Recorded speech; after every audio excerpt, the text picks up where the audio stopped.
ਸੱਤਵਾਂ ਕਾਂਡ। ਪਿੱਛੇ ਲਿਖੇ ਸਮਾਚਾਰ ਨੂੰ 3 ਦਿਨ ਬੀਤ ਗਏ। ਸਵੇਰ ਹੋ ਚੁੱਕੀ 10-12 ਵਜੇ ਦਾ ਵੇਲਾ ਹੈ।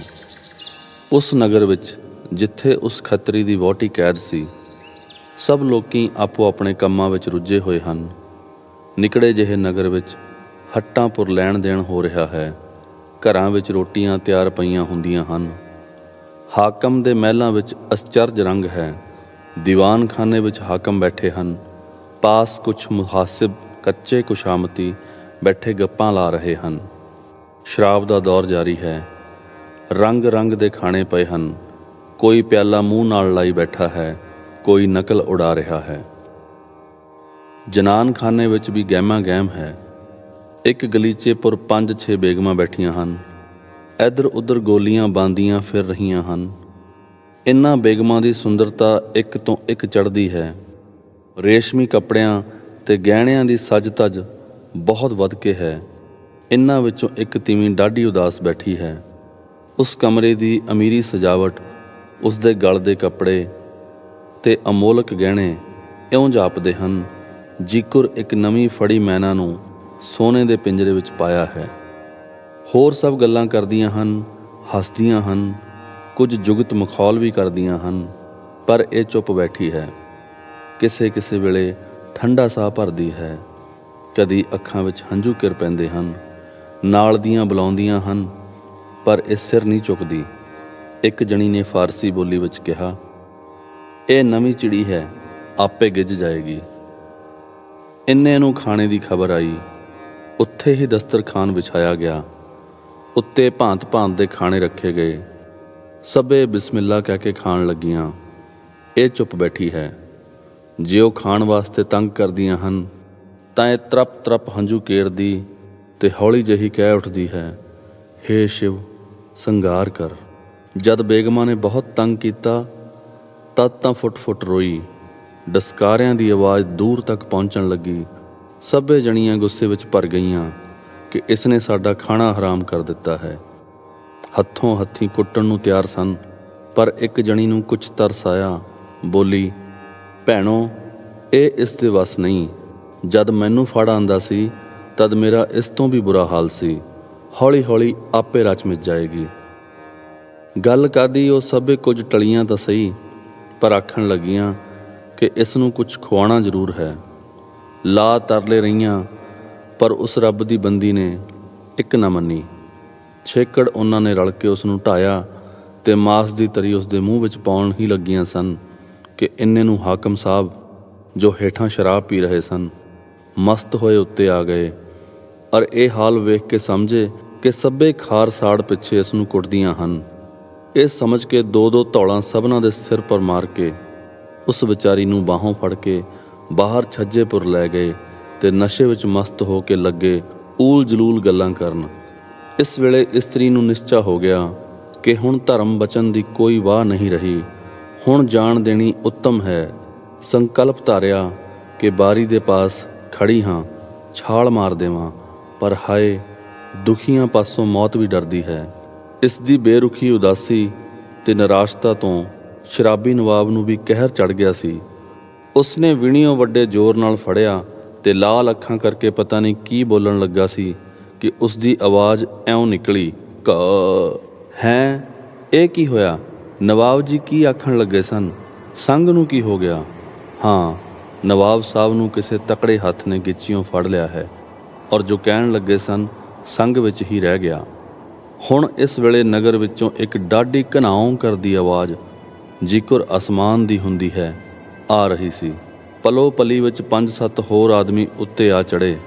ਨਵਾਬ ਸਾਹਿਬ ਫੜੇ ਗਏ। ਬੇਗਮਾਂ ਪੱਥਰ ਦੀਆਂ ਮੂਰਤਾਂ ਹੋ ਗਈਆਂ। ਗੋਲੀਆਂ ਇੱਕ ਪੈਰ ਦੌੜ ਕੇ ਦੂਜੇ ਰਸਤਿਓਂ ਬਾਹਰ ਹੋਈਆਂ। ਉਹ ਦੁਖੀ ਇਸਤਰੀ ਬੇਬਸ ਹੋ ਇਹੋ ਕਹੀ ਜਾਂਦੀ, ਜੈਸੀ ਰਾਖੀ ਦ੍ਰੋਪਦੀ ਦੀ ਲਾਜ, ਜੈਸੀ ਰਾਖੀ ਦ੍ਰੋਪਦੀ ਦੀ ਲਾਜ। ਪਲ ਵਿੱਚ ਹੀ ਇੱਕ ਤੀਵੀਂ ਤੇ ਇੱਕ ਹਿੰਦੂ ਹੋਰ ਹੇਠੋਂ ਉੱਤੇ ਆਏ। ਹਿੰਦੂ ਨੂੰ ਦੇਖਦੇ ਹੀ ਉਹ ਇਸਤਰੀ ਖਿੜ ਗਈ। ਉਹ ਵੀ ਅੱਗੇ ਵਧਿਆ, ਪਰ ਇਸਤਰੀ ਨੇ ਝੱਟ ਕਿਹਾ, ਮਹਾਰਾਜ, ਮੈਥੋਂ ਰਤਾ ਪਰੇ ਰਹੋ, ਮੈਂ ਹਿੰਦੂ ਧਰਮ ਗੁਆ ਬੈਠੀ ਹਾਂ। ਇਹ ਗੱਲ ਸੁਣ ਕੇ ਤੀਵੀਂ, ਜੋ ਹਿੰਦੂ ਦੇ ਨਾਲ ਸੀ, ਵੱਧ ਕੇ ਬੋਲੀ, ਕੀ ਤੂੰ ਪਤੀਵਰਤਾ ਧਰਮ ਹਾਰ ਬੈਠੀ ਹੈ? ਉਸਨੇ ਉੱਤਰ ਦਿੱਤਾ, ਨਹੀਂ ਜੀ, ਮੈਂ ਸ਼ੀਲ ਧਰਮ ਵਿੱਚ ਦ੍ਰਿੜ ਹਾਂ, ਪਰ ਮੈਨੂੰ ਤੱਕੋ ਤੱਕੀ ਤੁਰਕ ਖਾਣਾ ਖਵਾ ਦਿੱਤਾ ਗਿਆ ਹੈ। ਇਹ ਸੁਣ ਕੇ ਉਹ ਤੀਵੀਂ ਜੋ ਸਾਡੀ ਬਹਾਦਰ ਭੈਣ ਸੁੰਦਰੀ ਸੀ ਬੋਲੀ, ਪਿਆਰੀ ਭੈਣ, ਧੰਨ ਹੈ ਤੂੰ ਜਿਸ ਨੇ ਐਡੇ ਕਸ਼ਟ ਵਿੱਚ ਆਪਣਾ ਜੱਤ ਸੱਤ ਪੱਕਾ ਰੱਖਿਆ। ਦੋ ਸਿੱਖਾਂ ਨੇ ਬੇਗਮਾਂ ਤੋਂ ਗਹਿਣੇ ਲੈਣ ਦੀ ਸਲਾਹ ਕੀਤੀ, ਪਰ ਬਲਵੰਤ ਸਿੰਘ ਨੇ ਝੱਟ ਰੋਕਿਆ ਕਿ ਇਸਤਰੀ ਪਰ ਧੱਕਾ ਕਰਨਾ ਖਾਲਸੇ ਦਾ ਧਰਮ ਨਹੀਂ। ਭਰਾ ਦੀ ਇਹ ਗੰਭੀਰਤਾ ਵੇਖ ਕੇ ਸੁੰਦਰੀ ਬਾਗ-ਬਾਗ ਹੋ ਗਈ। ਇੱਥੇ ਇਹ ਦੱਸ ਦਈਏ ਕਿ ਆਪਣੇ ਜੰਗਨਾਮੇ ਵਿੱਚ ਬਲੋਚ ਕਾਜ਼ੀ ਨੂਰ ਮੁਹੰਮਦ ਇਸ ਸਮੇਂ ਦੇ ਸਿੱਖਾਂ ਬਾਬਤ ਲਿਖਦਾ ਹੈ, ਜਰੋ ਜੇਰਵੇ ਜਨ ਬਤਰਾਜ਼ ਨੀਜ਼ ਨਗੀਰੰਦ ਗਰ ਚਿਹਰਾ ਹਸਤ ਵਰ ਕਨੀਜ਼। ਅਰਥਾਤ ਭਾਵੇਂ ਇਸਤਰੀ ਲੌਂਡੀ ਹੋਵੇ ਤੇ ਭਾਵੇਂ ਸੁਆਣੀ, ਉਸਦੇ ਧਨ ਤੇ ਗਹਿਣੇ ਸਿੱਖ ਨਹੀਂ ਲੁੱਟਦੇ। ਪਲੋ ਪਲੀ ਵਿੱਚ ਨਵਾਬ ਦੀਆਂ ਮੁਸ਼ਕਾਂ ਕੱਸ ਕੇ ਸਾਰੇ ਜਣੇ ਹੇਠਾਂ ਉਤਰੇ। ਅੱਗੇ ਸਰਦਾਰ ਸ਼ਾਮ ਸਿੰਘ ਨੇ ਹਾਕਮ ਦਾ ਸਾਰਾ ਖਜ਼ਾਨਾ ਘੋੜਿਆਂ ਪਰ ਲਦਵਾ ਲਿੱਤਾ ਤੇ ਖਾਲਸੇ ਦੀ ਫੌਜ ਸਾਰੇ ਨਗਰ ਵਿੱਚ ਜਰਵਾਣੇ ਤੇ ਪਾਪੀ ਮੁਗਲਾਂ ਪਾਸੋਂ ਹਿੰਦੂਆਂ ਦੇ ਬਦਲੇ ਲੈ ਰਹੀ ਸੀ। ਜਿਸ ਮਜ਼ਲੂਮ ਹਿੰਦੂ ਨੇ ਤੇ ਕੋਈ ਗਰੀਬ ਮੁਸਲਮਾਨਾਂ ਨੇ ਵੀ ਆਪਣੇ ਦੁੱਖ ਕਿਸੇ ਤੁਰਕ ਵੱਲੋਂ ਰੋਏ, ਖਾਲਸੇ ਨੇ ਉਸ ਦੀ ਸਹਾਇਤਾ ਕਰਕੇ ਧੱਕਾ ਕਰਨ ਵਾਲੇ ਖੂਬ ਸੋਧੇ। ਥੋੜ੍ਹੀ ਫੌਜ ਜੋ ਹਾਕਮ ਦੀ ਸੀ ਉਹ ਗੜੀ ਵਿੱਚ ਸੀ, ਜੋ ਸਿੱਖਾਂ ਨੇ ਪਹਿਲੇ ਹੀ ਬਾਹਰੋਂ ਬੰਦ ਕਰਕੇ ਘੇਰ ਲਈ ਸੀ।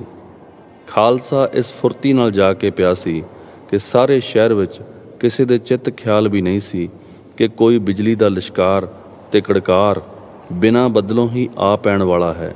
ਇਹੋ ਹੀ ਖਾਲਸੇ ਦੀ ਉਸ ਵੇਲੇ ਦੀ ਪ੍ਰਬੀਨਤਾ ਸੀ ਕਿ ਅੱਤ ਦੇ ਫੁਰਤੀਲੇ ਤੇ ਅੱਤ ਦੇ ਨਿਸ਼ਾਨੇਬਾਜ਼ ਬੰਦੂਕਚੀ ਸਨ। ਕਾਜ਼ੀ ਨੂਰ ਮੁਹੰਮਦ ਲਿਖਦਾ ਹੈ, ਤੂੰ ਗੋਈ ਕਿ ਹਸਤੇ ਤੁਫੰਗ ਅਜ਼ ਕਦੀਮ ਜੇ ਹਿਕਮਤ ਸਗਾਂ ਨ ਜੈ ਲੁਕਮਾ ਹਕੀਮ ਅਜੇਸ਼ਾਂ ਜ਼ਿਆਦਾ ਦਰੀ ਫਨ ਕਸੇ ਨਦਾਨੰਦ ਤੁਫੰਗੀਏਸ਼ਤ ਗੁਰਚੇ ਬਸੇ ਯਮੀਨੋ ਯਸਾਰੋ ਪਸ਼ੋ ਪੇਸ਼ ਹਮ ਬਦੋਂ ਮੇਂ ਜਨੰਦ ਸਦ ਤੁਫੰਗ ਆ ਵਯਮ। ਅਰਥ, ਤੂੰ ਕਹੇਂਗਾ ਕਿ ਬੰਦੂਕ ਦਾ ਫਨ ਸਿੱਖਾਂ ਪਾਸ ਮੁੱਢੋਂ ਹੈ, ਬੰਦੂਕ ਲੁਕਮਾਨ ਹਕੀਮ ਤੋਂ ਨਹੀਂ। ਭਾਵ ਕਿ ਸਿੱਖ ਬੰਦੂਕ ਦੇ ਫਨ ਵਿੱਚ ਲੁਕਮਾਨ ਦੇ ਵੀ ਉਸਤਾਦ ਹਨ। ਭਾਵੇਂ ਸਿਪਾਹੀ ਤਾਂ ਬਹੁਤ ਹਨ, ਪਰੰਤੂ ਇਹਨਾਂ ਤੋਂ ਵਧੇਕ ਇਸ ਫਨ ਨੂੰ ਕੋਈ ਨਹੀਂ ਜਾਣਦਾ। ਸੱਜਿਓਂ ਖੱਬਿਓਂ ਅੱਗੋਂ ਪਿੱਛੋਂ ਇਹ ਸੈਂਕੜੇ ਨਿਸ਼ਾਨੇ ਮਾਰਦੇ ਹਨ। ਦੁਖੀਏ ਖੱਤਰੀ ਦੀ ਇਸਤਰੀ ਤੇ ਨਵਾਬ ਨੂੰ ਕਾਬੂ ਕਰਕੇ ਸਰਦਾਰ ਸ਼ਾਮ ਸਿੰਘ ਤੇ ਬਲਵੰਤ ਸਿੰਘ ਖੱਤਰੀ ਦੇ ਘਰ ਪਹੁੰਚੇ। ਥੜੇ ਪਰ ਦਰੀ ਵਿਛਾ ਕੇ ਡਟ ਗਏ। ਹੁਣ ਫੌਜ ਸਾਰੀ ਨਗਰੋਂ ਬਾਹਰ ਇਕੱਠੀ ਹੋ ਰਹੀ ਸੀ। 10-20 ਜਵਾਨ ਸਰਦਾਰ ਦੇ ਨਾਲ ਵੀ ਸਨ। ਬੀਬੀ ਸੁੰਦਰੀ ਵੀ ਤੇ ਉਹ ਤੀਵੀਂ ਜਿਸ ਦਾ ਹਾਲ ਅਸੀਂ ਦੱਸਦੇ ਆਏ ਹਾਂ, ਜੋ ਖੱਤਰੀ ਦੀ ਵਹੁਟੀ ਸੀ ਅਰ ਨਵਾਬ ਨੇ ਖੋਹ ਲਈ ਸੀ, ਕੋਲ ਆ ਬੈਠੀ। ਸਰਦਾਰ ਸਾਹਿਬ ਨੇ ਹੁਕਮ ਕੀਤਾ ਕਿ ਪਿੰਡ ਦੇ ਸਾਰੇ ਬ੍ਰਾਹਮਣਾਂ ਨੂੰ ਬੁਲਾਓ। ਦੋਸਤ ਸਿੰਘ ਇਹ ਕੰਮ ਕਰਨ ਨੂੰ ਗਏ। ਖੱਤਰੀ ਆਪਣੇ ਘਰ ਅੰਦਰ ਜਾ ਕੇ ਦੇਖ ਰਿਹਾ ਸੀ ਕਿ ਮਾਲ ਮਤਾ ਲੁੱਟਿਆ ਗਿਆ ਹੈ ਕਿ ਨਹੀਂ, ਪਰ ਉਸਦੇ ਭਾਗਾਂ ਨੂੰ ਇੱਕ ਕੌਡੀ ਦਾ ਵੀ ਨੁਕਸਾਨ ਨਹੀਂ ਸੀ ਹੋਇਆ। ਇੰਨੇ ਚਿਰ ਨੂੰ ਇੱਕ ਬੁੱਢੀ ਤੀਵੀਂ ਡੰਗੋਰੀ ਟੇਕਦੀ ਤੇ ਅੱਖਾਂ ਤੋਂ ਹੰਝੂ ਕੇਰਦੀ ਆਈ ਔਰ ਬੁਢਾਪੇ ਦੀ ਢਿੱਲੀ ਪਈ ਹੋਈ ਆਵਾਜ਼ ਵਿੱਚ ਬੋਲੀ, ਹੇ ਸਿੰਘ ਸੂਰਮੇ, ਤੇਰਾ ਜੁਗ ਜੁਗ ਰਾਜ। ਤੂੰ ਤਾਂ ਕੋਈ ਰੱਬ ਨੇ ਅਵਤਾਰ ਘੱਲਿਆ ਹੈ। ਮੇਰੀ ਛਾਤੀ ਠੰਡ ਪਾ, ਰੱਬ ਤੈਨੂੰ ਇਸ ਤੋਂ ਚੌਗਣਾ ਕਰੇ। ਸੁੰਦਰੀ ਦਾ ਮਨ ਇਹ ਦੁਹਾਈ ਸੁਣ ਕੇ ਦਰਵ ਗਿਆ। ਬੋਲੀ, ਮਾਈ ਕੀ ਗੱਲ ਹੈ? ਮਾਈ, ਬੱਚੀ ਕੀ ਦੱਸਾਂ, ਆ ਜੋ ਹਾਕਮ ਬੈਠਾ ਹੈ ਇਸ ਵੇਲੇ ਚੋਰ ਵਾਂਗੂ ਬੱਧਾ ਹੋਇਆ। ਇਸ ਨੇ ਮੇਰੇ ਨਾਲ ਵੱਡਾ ਅਨਰਥ ਕੀਤਾ ਹੈ। ਮੇਰਾ ਇੱਕੋ ਇੱਕ ਪੁੱਤਰ ਸੀ ਤੇ ਪਹੁਰਿਆ ਕਰ ਕਰਕੇ ਮੈਂ ਉਸ ਨੂੰ ਪਾਲਿਆ ਸੀ। ਇੱਕ ਦਿਨ ਕਰਮਾਂ ਦੀ ਮਾਰ ਇਹਦੇ ਮਹਿਲਾਂ ਹੇਠੋਂ ਲੰਘਦਾ ਹੋਇਆ ਗਿੱਚੀ ਉੱਚੀ ਕਰਕੇ ਬਾਰੀ ਵੱਲ ਤੱਕ ਬੈਠਾ। ਭਾਵੇਂ ਬਾਰੀ ਵਿੱਚ ਸੁਆਹ ਵੀ ਨਹੀਂ ਸੀ, ਪਰ ਇਸ ਨਵਾਬ ਨੂੰ ਗੁੱਸਾ ਆ ਗਿਆ। ਲੋਂਦੀ ਦੇ ਪੁੱਤਰ ਨੂੰ ਇੰਨਾ ਮਰਵਾਇਓ ਸੂ ਕਿ ਉਹ ਮਰ ਹੀ ਗਿਆ। ਮੈਂ ਬਥੇਰੇ ਤਰਲੇ ਕੀਤੇ, ਪਰ ਇਸ ਪੱਥਰ ਚਿੱਤ ਨੇ ਇੱਕ ਨਾ ਸੁਣੀ। ਹੇ ਰੱਬ ਦੇ ਘੱਲੇ ਹੋਏ ਪਾਤਸ਼ਾਹ, ਮੇਰਾ ਨਿਆਂ ਕਰ। ਇਹ ਗੱਲ ਸੁਣ ਹਾਕਮ ਦੇ ਚਿਹਰੇ ਪਰ ਫਿਟਕਾਰ ਦਾ ਰੰਗ ਫਿਰ ਗਿਆ। ਸਿੰਘ ਸਭਨਾਂ ਦੇ ਹਿਰਦੇ ਦਰਵ ਗਏ। ਸ਼ਾਮ ਸਿੰਘ ਨੇ ਕੁਝ ਚਿਰ ਸੋਚ ਕੇ 5-7 ਮੁਹੱਲੇਦਾਰਾਂ ਤੋਂ ਪੁੱਛਿਆ ਕਿ ਕੀ ਇਹ ਬੁੱਢੀ ਸੱਚ ਆਖਦੀ ਹੈ, ਤਾਂ ਠੀਕ ਨਿਕਲਿਆ। ਪਲਕ ਮੰਗਰੋਂ ਇੱਕ ਜਵਾਨ ਮੁਸਲਮਾਨ ਤੀਵੀਂ ਇੱਕ ਬਾਲ ਕੁੱਛੜ ਤੇ 2 ਉਂਗਲਾਂ ਨਾਲ ਲਾਈ, ਲੀਰਾਂ ਵਗਦੀਆਂ ਤੇ ਭੁੱਖ ਨਾਲ ਵਿਲੂੰ ਵਿਲੂੰ ਕਰਦਿਆਂ ਨੂੰ ਲਿਆਈ। ਇਸ ਨੂੰ ਵੇਖ ਕੇ ਸ਼ਾਮ ਸਿੰਘ ਨੇ ਪੁੱਛਿਆ, ਤੂੰ ਬੀਬੀ ਕਿਹਕੂ ਆਈ ਹੈ? ਉਸਨੇ ਉੱਤਰ ਦਿੱਤਾ, ਤੈਨੂੰ ਸਾਈਂ ਵੱਲੋਂ ਘੱਲਿਆ ਸਮਝ ਕੇ ਨਿਆਂ ਕਰਵਾਉਣ ਆਈ ਹਾਂ। ਮੇਰਾ ਸਾਈਂ ਇਸ ਹਾਕਮ ਦਾ ਦਰਬਾਰੀ ਸੀ ਔਰ ਸਾਡੇ ਘਰ ਦੌਲਤ ਦੀ ਪਰਵਾਹ ਨਹੀਂ ਸੀ। ਇੱਕ ਦਿਨ ਸ਼ਰਾਬ ਦੇ ਨਸ਼ੇ ਵਿੱਚ ਨਵਾਬ ਨਾਲ ਲੜ ਪਿਆ, ਬਸ ਉਸੇ ਵੇਲੇ ਮਰਵਾ ਦਿੱਤਾ ਸੂ। ਹੁਣ ਮੇਰੇ ਤੇ ਇਹਨਾਂ ਬੱਚਿਆਂ ਜੋਗਾ ਘਰ ਪਾ ਅੰਨ ਵੀ ਨਹੀਂ ਰਿਹਾ, ਮੰਗਿਆ ਵੀ ਪਿੱਛਾ ਨਹੀਂ ਪੈਂਦੀ, ਕੀ ਕਰਾਂ? ਮੌਤ ਵੀ ਨਹੀਂ ਆਉਂਦੀ। ਤੂੰ ਜਰਵਾਣਿਆਂ ਦਾ ਸਿਰ ਭੰਨ ਜਾਪਦਾ ਹੈ, ਕੁਝ ਮੈਂ ਦੁਖਿਆਰੀ ਦਾ ਵੀ ਉਪਰਾਲਾ ਕਰ। ਇਹ ਗੱਲ ਸੁਣ ਕੇ ਵੀ ਸਿੱਖਾਂ ਦੇ ਮਨ ਵਿੱਚ ਨਵਾਬ ਵੱਲੋਂ ਡਾਢੀ ਘਿਰਣਾ ਹੋਈ। ਉਦਾਰ ਚਿੱਤ ਸਰਦਾਰ ਨੇ ਨਵਾਬ ਦੇ ਖਜ਼ਾਨੇ ਵਿੱਚੋਂ ਇੱਕ ਥੈਲੀ ਮੰਗਵਾਈ ਤੇ ਉਸ ਦੁਖੀਆ ਦੀ ਝੋਲੀ ਪਾ ਕੇ ਕਿਹਾ, ਜਾ ਤੇ ਖਾ ਪੀ ਆਰਾਮ ਕਰ। ਇਹ ਗੱਲ ਵੇਖ ਕੇ ਇੱਕ ਬ੍ਰਾਹਮਣ ਨੇ ਹੌਲੀ ਜਿਹੀ ਕਿਹਾ, ਸਰਦਾਰ ਦੂਰ ਦੀ ਸੋਝੀ ਨਹੀਂ ਕਰਦੇ, ਵੇਖੋ ਮਲੇਛਣੀ ਨੂੰ ਰੁਪਏ ਦੇ ਦਿੱਤੇ ਸੂ। ਇਹ ਗੱਲ ਸਰਦਾਰ ਨੇ ਸੁਣ ਪਾਈ। ਬੋਲਿਆ, ਸੁਣੋ ਮਿਸਰ ਜੀ, ਇਹ ਸਾਡਾ ਘਰ ਪੱਖਪਾਤੀ ਨਹੀਂ ਹੈ, ਨਾ ਸਾਨੂੰ ਕਿਸੇ ਨਾਲ ਵੈਰ ਹੈ। ਹਿੰਦੂ ਮੁਸਲਮਾਨ ਕੀ, ਸਾਡੇ ਸਤਿਗੁਰਾਂ ਨੂੰ ਕਿਸੇ ਨਾਲ ਵੀ ਵੈਰ ਨਹੀਂ ਸੀ। ਸਾਰੀ ਸ੍ਰਿਸ਼ਟੀ ਸਾਨੂੰ ਇੱਕ ਸਮਾਨ ਹੈ। ਅਸਾਂ ਤਾਂ ਅਨਿਆਏ ਨਾਸ਼ ਕਰਨਾ ਹੈ ਤੇ ਪੂਰਾ ਤੋਲਣਾ ਹੈ। ਇਸ ਵੇਲੇ ਜੋ ਹਾਕਮ ਜ਼ੁਲਮ ਕਰ ਰਹੇ ਹਨ, ਅਸਾਂ ਤਾਂ ਉਹਨਾਂ ਨੂੰ ਸੋਧਣਾ ਹੈ, ਉਹਨਾਂ ਨੂੰ ਸੋਧਣਾ, ਜ਼ੁਲਮ ਨੂੰ ਸੋਧਣਾ ਹੈ। ਬ੍ਰਾਹਮਣ ਬੋਲਿਆ, ਫਿਰ ਆਪ ਤੁਰਕਾਂ ਨੂੰ ਕਿਉਂ ਮਾਰਦੇ ਹੋ? ਉਹਨਾਂ ਨੂੰ ਸ਼ਰਨ ਲਓ। ਸ਼ਾਮ ਸਿੰਘ, ਪੰਡਿਤ ਜੀ, ਸਾਡਾ ਤੁਰਕਾਂ ਨਾਲ ਕਿ ਪਠਾਣਾਂ ਨਾਲ, ਉਹਨਾਂ ਦੇ ਮੁਸਲਮਾਨ ਹੋਣ ਪਿੱਛੇ ਕੋਈ ਵੈਰ ਨਹੀਂ ਤੇ ਨਾ ਹੀ ਵੈਰ ਵਿਰੋਧ ਵਿੱਚ ਪੈ ਕੇ ਅਸੀਂ ਉਹਨਾਂ ਦਾ ਰਾਜ ਗਵਾ ਰਹੇ ਹਾਂ। ਸਾਡਾ ਮੁਗਲਾਂ ਦੇ ਰਾਜ ਨੂੰ ਨਾਸ਼ ਕਰਨ ਦਾ ਮਤਲਬ ਇਹ ਨਹੀਂ ਹੈ ਕਿ ਉਹ ਪਾਤਸ਼ਾਹ ਹੋ ਕੇ ਪਰਜਾ ਨੂੰ ਦੁੱਖ ਦਿੰਦੇ ਹਨ, ਨਿਆਂ ਨਹੀਂ ਕਰਦੇ, ਵੱਡੀਆਂ ਲੈ ਕੇ ਲੋਕਾਂ ਦਾ ਨਾਸ਼ ਕਰਦੇ ਹਨ, ਬੇਗੁਨਾਹਾਂ ਤੇ ਨਿਰਦੋਸ਼ੀਆਂ ਨੂੰ ਮਰਵਾ ਸੁੱਟਦੇ ਹਨ, ਮਾਮਲਾ ਲੈਂਦੇ ਹਨ ਤੇ ਪਰਜਾ ਦੀ ਰਾਖੀ ਨਹੀਂ ਕਰਦੇ, ਧਰਮ ਵਿੱਚ ਦਖਲ ਦਿੰਦੇ ਹਨ, ਮੱਲੋ ਮੱਲੀ ਧਰਮ ਖੀਨ ਕਰਦੇ ਹਨ। ਇਹ ਪਾਪ ਹਨ, ਰਾਜਾ ਦਾ ਧਰਮ ਇਹ ਨਹੀਂ। ਇਸ ਕਰਕੇ ਅਸੀਂ ਉਹਨਾਂ ਦੇ ਜ਼ੁਲਮ ਦੇ ਰਾਜ ਦਾ ਨਾਸ਼ ਕਰ ਰਹੇ ਹਾਂ। ਕਿਸੇ ਜਾਤ ਜਾਂ ਮਤ ਨਾਲ ਸਾਨੂੰ ਕੋਈ ਵੈਰ ਨਹੀਂ। ਸਾਡੇ ਸਤਿਗੁਰ ਧਰਮ ਫੈਲਾਵਣ ਆਏ ਸਨ, ਸੋ ਉਹਨਾਂ ਵਾਕਾਂ ਪੁਰ ਪਰਪੱਕ ਹਾਂ ਅਤੇ ਸਤ ਧਰਮ ਪਿੱਛੇ ਉਹਨਾਂ ਪੁਰਖਾਂ ਦਾ ਨਾਸ਼ ਕਰਦੇ ਹਾਂ ਜੋ ਅਧਰਮ ਕਰਦੇ ਹਨ ਔਰ ਅਕਾਲ ਪੁਰਖ ਦੀ ਪਰਜਾ ਨੂੰ ਦਿਖਾਉਂਦੇ ਹਨ। ਤੁਸੀਂ ਦੇਖੋ, ਇੱਥੇ ਹਾਕਮ ਮੁਤਾਣੇ ਤੇ ਜਰਵਾਣੇ ਹੋ ਰਹੇ ਹਨ। ਨਾ ਹੀ ਇਹਨਾਂ ਨੂੰ ਖੌਫ ਖੁਦਾ ਦਾ ਤੇ ਨਾ ਹੀ ਲਾਹੌਰ ਦਿੱਲੀ ਦਾ। ਦਿੱਲੀ ਆਪ ਢਿੱਲੀ ਹੁੰਦੀ ਜਾ ਰਹੀ ਹੈ, ਲਾਹੌਰ ਵੀ ਕਈ ਰੰਗ ਪਲਟਦਾ ਰਿਹਾ ਹੈ ਤੇ ਧਰਮ ਦਾ ਸੱਕਾ ਸਭ ਥਾਵੇਂ ਹੈ। ਇਹ ਉੱਤਰ ਸੁਣਦੇ ਸਾਰ ਮਿਸਰ ਜੀ ਚੁੱਪ ਹੋ ਗਏ। ਇੰਨੇ ਨੂੰ ਰਹਿੰਦੇ ਖੂੰਦੇ ਬ੍ਰਾਹਮਣ ਤੇ ਕਈ ਖੱਤਰੀ ਪਿੰਡ ਦੇ ਇਕੱਠੇ ਹੋ ਗਏ ਸਨ। ਹੁਣ ਸਰਦਾਰ ਨੇ ਕਿਹਾ, ਦੇਖੋ, ਇਹ ਇਸਤਰੀ ਪਤੀ ਬ੍ਰਤ ਧਰਮ ਵਿੱਚ ਕਿੱਡੀ ਪੱਕੀ ਰਹੀ ਹੈ ਔਰ ਪਰਮੇਸ਼ਰ ਨੇ ਵੀ ਇਸ ਦੀ ਲਾਜ ਰੱਖੀ ਹੈ, ਪਰ ਤੁਰਕਾਂ ਨੇ ਇਸ ਨੂੰ ਤੱਕੋ ਤੱਕੀ ਆਪਣੇ ਮਜ਼ਹਬ ਵਿੱਚ ਰਲਾ ਲਿੱਤਾ ਸੀ। ਹੁਣ ਤੁਸੀਂ ਇਸ ਪਰ ਦਇਆ ਕਰਕੇ ਇਸ ਨੂੰ ਆਪਣੇ ਧਰਮ ਵਿੱਚ ਰਲਾ ਲਓ ਔਰ ਵਰਤਾ ਕੇ ਅਭੇਦ ਕਰ ਲਓ, ਜੋ ਅਸੀਂ ਵਿਦਾ ਹੋਈਏ। ਪਰ ਖੱਤਰੀ ਬ੍ਰਾਹਮਣਾਂ ਨੇ ਉੱਤਰ ਦਿੱਤਾ, ਇਹ ਕਦੀ ਨਹੀਂ ਹੋਣਾ। ਪਰੰਪਰਾ ਚਲੀ ਆਈ ਹੈ। ਹਿੰਦੂ ਧਰਮ ਕੱਚਾ ਧਾਗਾ ਹੈ, ਇਹ ਝਟਪਟ ਟੁੱਟ ਜਾਂਦਾ ਹੈ। ਤੁਸੀਂ ਜਾਣਦੇ ਹੋ, ਟੁੱਟੇ ਫਲ ਵੀ ਕਦੇ ਬੂਟਿਆਂ ਨਾਲ ਲੱਗੇ ਹਨ। ਇਹ ਕਠੋਰ ਉੱਤਰ ਸੁਣ ਕੇ ਸੁੰਦਰੀ ਨੇ ਵੱਡੇ ਪ੍ਰੇਮ ਨਾਲ ਉਹਨਾਂ ਨੂੰ ਸਮਝਾਇਆ ਕਿ ਇਸ ਦਾ ਕੋਈ ਕਸੂਰ ਨਹੀਂ ਸੀ, ਸਗੋਂ ਇਸ ਦੀ ਬਹਾਦਰੀ ਪੁਰ ਸ਼ਾਬਾਸ਼ ਦਿਓ ਤੇ ਵਿਛੜਿਆਂ ਨੂੰ ਗਲ ਲਾਓ। ਸ਼ਰਨ ਆਏ ਨੂੰ ਧੱਕਾ ਨਾ ਦਿਓ, ਸ਼ਰਨ ਆਏ ਨੂੰ ਤਾਉਣਾ ਵੱਡਾ ਪਾਪ ਹੈ। ਪਰ ਸੁੰਦਰੀ ਦੇ ਕੋਮਲ ਬਚਨਾਂ ਦਾ ਕੁਝ ਅਸਰ ਨਾ ਹੋਇਆ। ਫਿਰ ਬਲਵੰਤ ਸਿੰਘ ਤੇ ਸ਼ੇਰ ਸਿੰਘ ਨੇ ਸਮਝਾਇਆ, ਪਰ ਉਹਨਾਂ ਦੇ ਧਰਮ ਦੇ ਜੋ ਭਾਵ ਉਹਨਾਂ ਵਿੱਚ ਸਨ, ਸੋ ਪੱਕੇ ਰਹੇ ਕਿ ਸਾਡਾ ਧਰਮ ਕੱਚਾ ਧਾਗਾ ਹੈ। ਹਿੰਦੂ ਜਨਮ ਨਾਲ ਹੀ ਹੁੰਦਾ ਹੈ, ਕਿਸੇ ਮਰਿਆਦਾ ਨਾਲ ਕੋਈ ਹਿੰਦੂ ਨਹੀਂ ਬਣ ਸਕਦਾ। ਇਹ ਅਸੂਲ ਉਹਨਾਂ ਦੇ ਅੰਦਰ ਬੱਝਾ ਪਿਆ ਸੀ। ਹਾਲਾਤ ਦੀ ਮੁਸ਼ਕਿਲ ਦੇਖ ਕੇ ਵੀ ਉਹ ਆਪਣੇ ਉਸ ਖਿਆਲ ਤੋਂ ਨਾ ਬਦਲੇ। ਇਹ ਕਠੋਰਤਾ ਦੇਖ ਉਸ ਖੱਤਰੀ ਤੇ ਉਸ ਦੀ ਵਹੁਟੀ ਨੇ ਵੀ ਤਰਲੇ ਕੀਤੇ, ਪਰ ਕਿਸੇ ਨੇ ਨਾ ਮੰਨੀ। ਹੁਣ ਸਰਦਾਰ ਨੂੰ ਰੋਹ ਚੜ੍ਹ ਗਿਆ। ਹੁਕਮ ਕੀਤਾ ਕਿ ਕੜਾਹ ਪ੍ਰਸ਼ਾਦ ਤਿਆਰ ਕਰੋ। ਝਟਪਟ ਕੜਾਹ ਪ੍ਰਸ਼ਾਦ ਤਿਆਰ ਹੋ ਗਿਆ।